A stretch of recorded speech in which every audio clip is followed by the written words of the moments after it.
March 16th, 2025, Las Vegas Motor Speedway. Josh Berry is rounding the final corner in the historic number 21 Wood Brothers Ford to win his first career Cup Series race in NASCAR. Josh is just the latest driver to go through the sim racing to reality pipeline and see success in NASCAR. But this story is not about Josh. This is the story about the debt paid to him at this racetrack. Because at this racetrack 15 years ago, Josh was sacrificed by the racing gods, a win stolen from him by a driver whose story is even more unlikely than his. And this is that story of Sep Banerjee.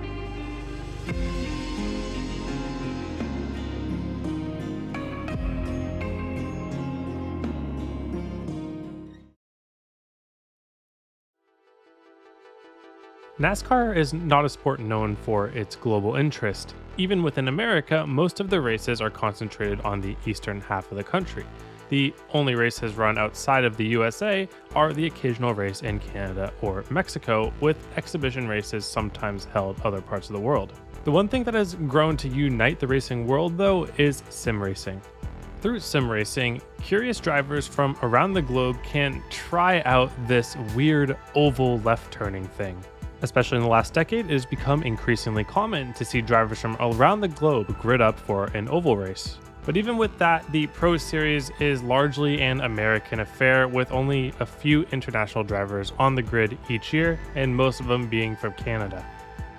The inaugural NASCAR iRacing World Championship in 2010 actually had more representation from different countries than the current day Pro Series. Out of the 65 drivers that made a race in 2010, 2 came from Great Britain, 2 from Canada, 1 from the Netherlands, 1 from France, 1 from Germany, and 1 from Finland.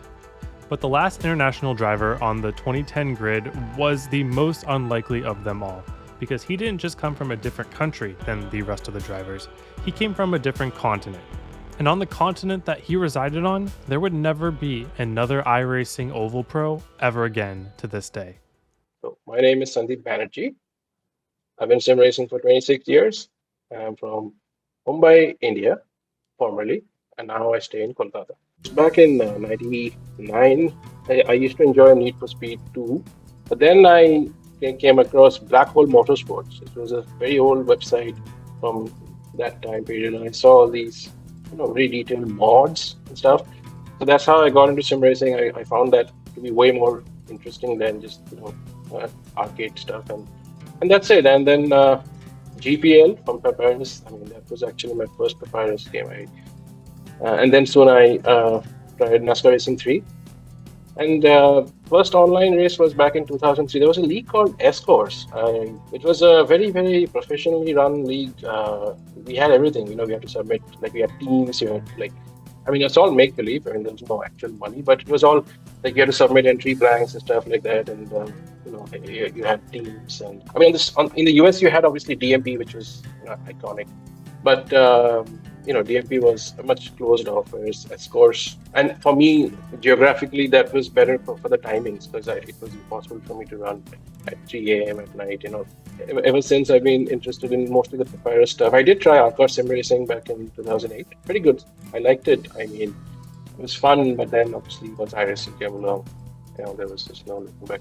Sep had enough connections in NR 2003 and the Papyrus gaming scene to receive an invite to beta test iRacing and specifically some of their oval stuff. But what made Sep so interested in oval racing in the first place, all the way on the other side of the world of where it's mostly raced? It's just like the stock car stuff has always been something that's been much more interesting, just for the close contact, the personalities, at least back then.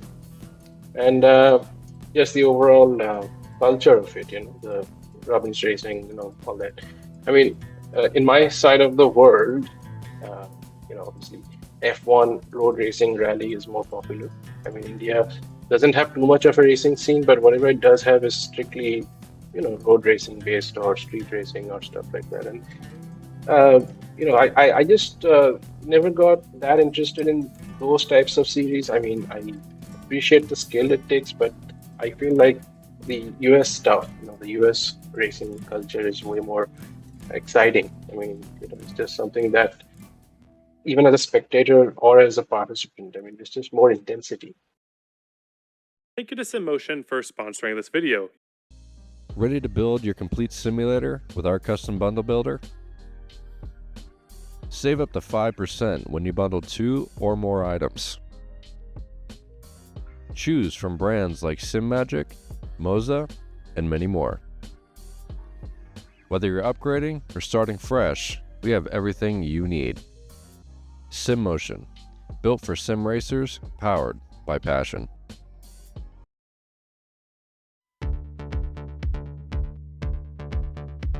Even though this series did not have the money or attention that the current iRacing Coca-Cola series has, the first iteration of the iRacing World Championship was sponsored or partnered with NASCAR, which was a big deal, as NASCAR had not ventured into the virtual side of things before.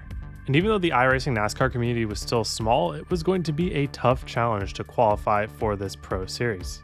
You had the top 50 or top 43 or something like that cut off. And I made it, and that's all I remember. It was iRating based, I know that much, I remember that much. But even if you're in the top 43 drivers to sign up for the race, that didn't guarantee you a spot in the field because only 37 cars made the race. So Sandeep had to qualify on speed for each race, even if he had the iRating. But first, Sandeep had to get the iRating, and he got this through the most popular oval series at the time. Mostly if A Open, I mean, which was all we had back then. I mean, we didn't have fixed series until 2013. So A series, A Open, I tried a bit of B also. Back then we had the the nationwide car. So we had that. So those were the two main series that I focused on. Also the late models. I mean, it was a good series to farm iRacing because you didn't have cautions. And as long as you qualified well, you could just like cruise. And obviously you have to avoid some of the wrecks, but yeah, these three series, I mean, these were the main series we had back then. Sandeep placed himself in a good position to make all of the races for the 2010 iRacing NASCAR World Championship because of some of the strengths between him and his small team. The setup was I worked with a couple of guys who were really good at it at that time. I mean, just we had a small group. We had to try some really weird things, and for some reason, I would get most of the things in those days. You know what we had to do to make it work. And the cars that they were driving back then were colloquially referred to as ice racing because of just the absolute lack of grip in the tire model, with the feeling of the car sliding around like it was on ice whenever it was in the corner. I like a lot of power and low grip. So for me, that was the main thing that helped me back then. Like why I was better then than I am now or in subsequent years is because when there's a lot of power and you really have to slide and like lift off on the straights and stuff like that, like that's the thing that I feel I'm the best at. Once you have more grip and stuff, I'm lost. Like I can't figure out what I need to do to be like right now the way the Orca car is, for example. I mean, I just look at the onboards of people on stream and on Twitch, and I can't see myself driving. High power, low grip is what I'm good at, and that car back then was just perfect for that. I mean, just really had to go in, turning right, and then feather the throttle very, very gently, and then power on, power off, power on, power off, and it was just so much fun. Like on straights, if you weren't careful, your car would just like shoot in some other direction that you didn't intend to and spin out. You had to be on the wheel at all times.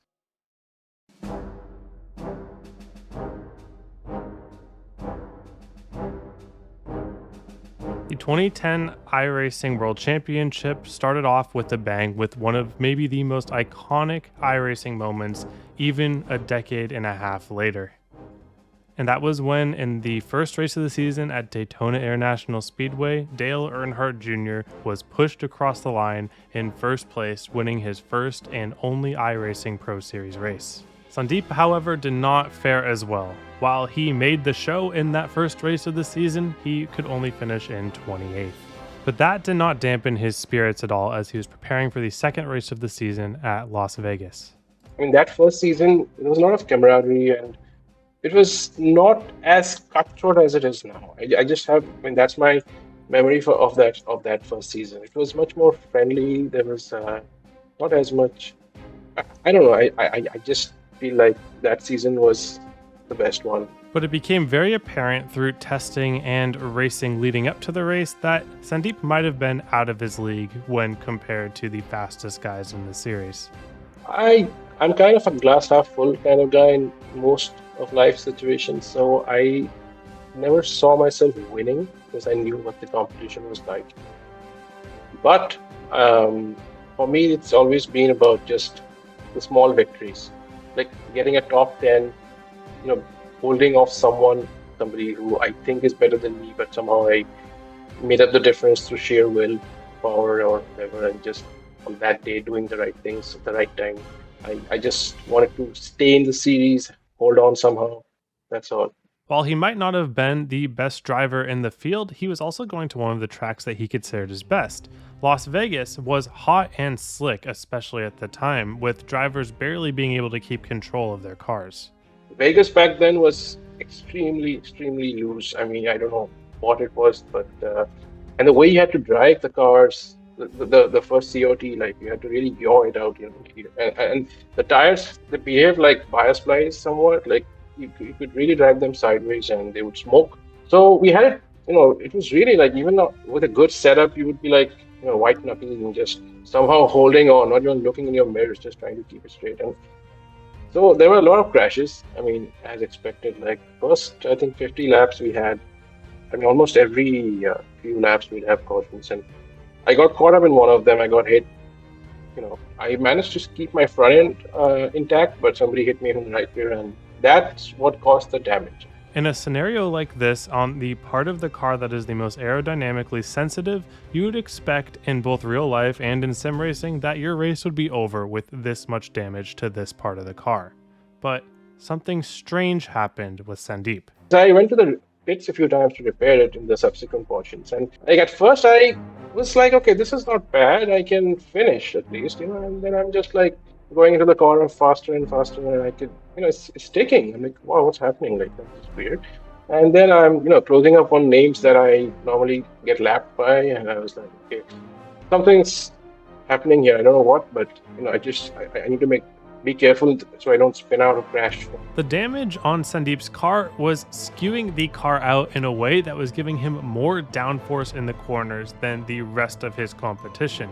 Even though he was losing a bit of speed on the straightaways, it hardly mattered because he was able to carry so much speed through the corners that he was just about as fast on the straightaways while blazing tenths of a second faster than the competition through the corners themselves because of his newfound grip and downforce. And the field was starting to take notice. Why was this assumed backmarker just driving through the field, and on top of that, with a messed up looking car?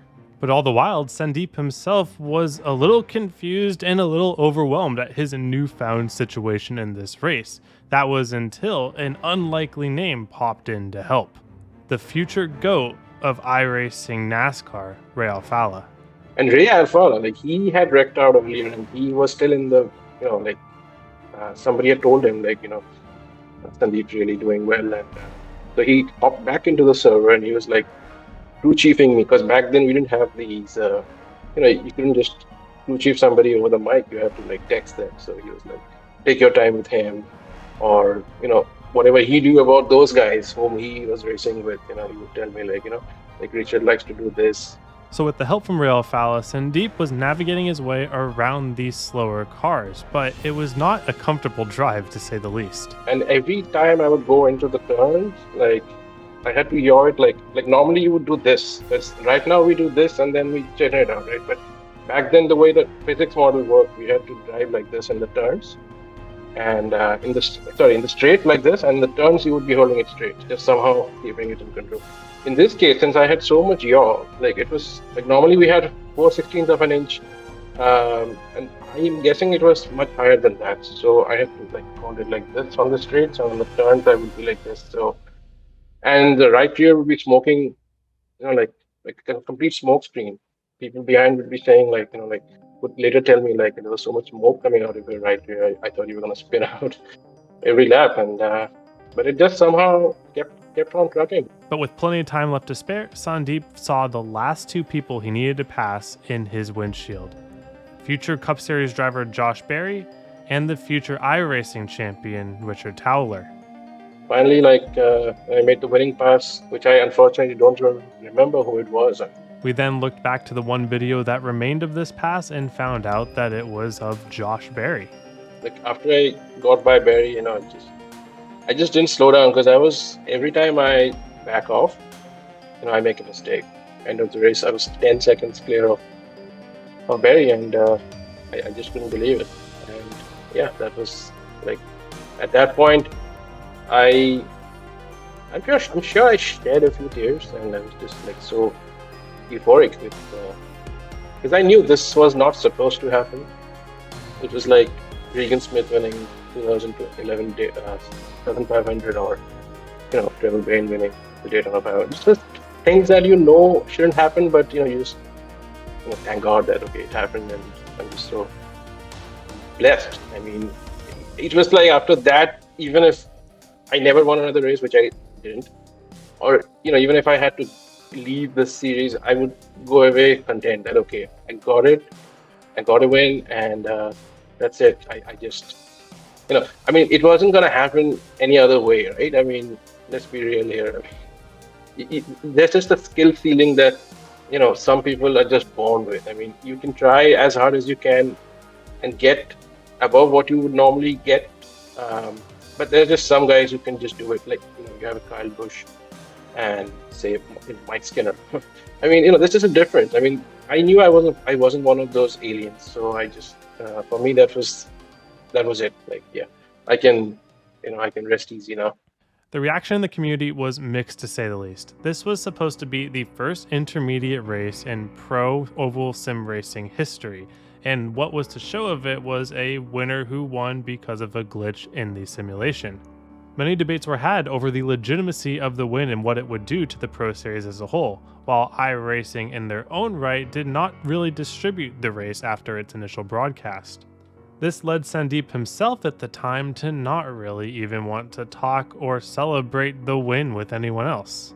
Obviously, it wasn't a skill-based win. I mean, there was quick thinking because you're dealing with a car that's completely different to what you practiced with. I mean, it wasn't the same car anymore. So figuring it out on the fly, I felt, to my credit, that was something that I did well.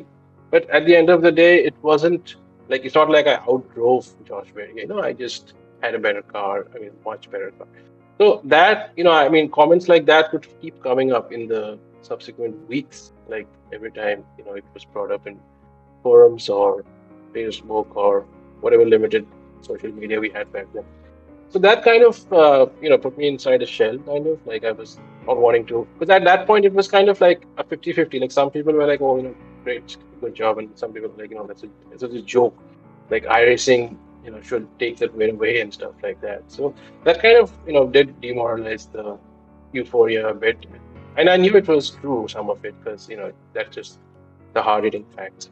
Well, for that reason, for a while I didn't feel like, like if people in service, random people who I didn't know, just bring that up, I would just, I would just say, yes, yeah, that was me. But I didn't go into much detail, like stuff like that. So, but then, it's like now it's been 15 years and I can look back on that and think that, okay, no one can take that away from me. And I was in the right place, the right time. Didn't screw up after I was blessed with a dual rear axle that generated a massive yaw. And I held on, and that's all I can do. I mean, that's all a man can do, right? And for his troubles, Sandeep became immortalized in the world of iRacing because it became the term, if you became faster after taking on damage, that was sandeeping your car. In the subsequent days, like, a lot of people would be like, hey, I got Sandeep damage, they would call it. And it was like a term that had been started to be thrown around because once it happened, people were actually trying to replicate it. Like some of them were studying the replay and trying to figure out what happened. It's like get people to hit them. Like hit me in the right rear and let's see what happens. So some guy actually managed to, I forgot who it was. He was like, I managed to get this damage at Phoenix in the B car. I managed to suddenly pick up like 2 tenths. It wasn't as much of an advantage as I had, but it was something. So it happened to a lot of people. Sandeep would go on to finish 25th in the season standings, finishing no better than 17th for the rest of the races, but making every single race on qualifying. This was barely enough to be guaranteed into the Drivers' World Championship in 2011, but the same did not happen in 2011 itself, when Sandeep failed to qualify for the next season by finishing only 47th in the standings after attempting 12 races and only making 8 of them. After this, Sandeep would not return to the Drivers' World Championship. For me, that was just the most the highest point. And after that, I just couldn't do it. It's like Carl Edwards. After you've given that much of yourself, like I would practice so much, I would test so much. I mean, just everything I could, and the times at which the races used to, at 6, I had to qualify. Like I get up at 5:30 and I just have some coffee or something, and then I quickly practice, and I just have to do like 2 qualifying laps. And I used to crash, in the second season I used to keep crashing, and I gave up after that. I just couldn't take it anymore. But that first season was, like, aside from it being the first, just the whole the prestige of it, because I knew I wasn't as good as most other guys in that series, but just getting into it somehow, like fighting tooth and nail, and after that it's just been, I sort of backed off and focused on things like your job and starting a family, and obviously sim racing is something that's just for fun now, and it's still, I just don't faff around, but it's just not something that is the sole focus of my being the way it was back then. But if Sandeep has proven anything, above all else, it is that anybody, no matter where you are in the world, can blaze a trail in sim racing. And that trail can burn brighter than you could ever imagine. What more do you need to validate what sim racing can do for somebody who can never try it in real life?